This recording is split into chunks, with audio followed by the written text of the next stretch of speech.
নমস্কার, দীপুর নতুন একটা ব্লগে তোমাদের সকলকে স্বাগতম। ফাইনালি আমরা ব্যাগপত্র গুছায়ে বাড়ির সবাই মিলে বেরোয় পড়লাম। বলো তো কোথায় যাওয়ার উদ্দেশ্যে? সেটা জানতে হইলে আমার এই ব্লগটা দেখার অনুরোধ রইল তোমাদের সকলকে। আর আমার সঙ্গে আছে আমার মা, বাবা, ছেলে, মেয়ে, বড় ভাই, মাসির ছেলে আর আমি। টোটোতে করে ক্রান্তি বাজারে নামলাম, সেখান থেকে একটা গাড়ি নিয়ে শিলিগুড়ি এনজিপিতে আসলাম। তো এখন আমরা সবাই এখানে বসে আছি। গাড়ি ৩টা সাড়ে ৩টার সময় আছে। এরই ফাঁকে আমরা সবাই খাওয়া দাওয়া করে নিছি।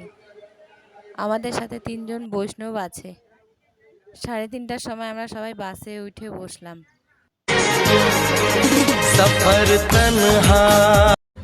আর এই প্রথমবার আমরা বাসে করে এত দূর যাচ্ছি, আর আমার ছেলে মেয়ে ভীষণ খুশি। এর আগেও গেছিলাম, কিন্তু ট্রেনে গেছি।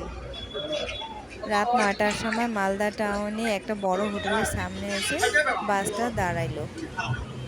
সেখানে অনেকেই খাওয়া দাওয়া করলো। আগের দিন বাড়ি থেকে 10টার সময় বেরোই, আর পরের দিন সকাল 6টার সময় বাঁকুড়াতে এসে নামি।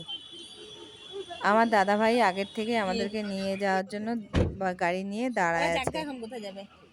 যেহেতু আমরা 10-12 জন ছিলাম, তাই 2 ভাগে আসতে হয়েছে আমাদেরকে। তো কথায় আছে না, লেডিস ফার্স্ট, তাই আমরাই আগে আসি। আর ওখান থেকে অনেকটা দূর ছিল না। আমরা কিন্তু সবাই এসে লজে উঠি, কারণ আজকে ছিল আমার ছোট ভাগ্নির অন্নপ্রাশন। টাটা, আজকের ভিডিওটা এখানেই শেষ করলাম।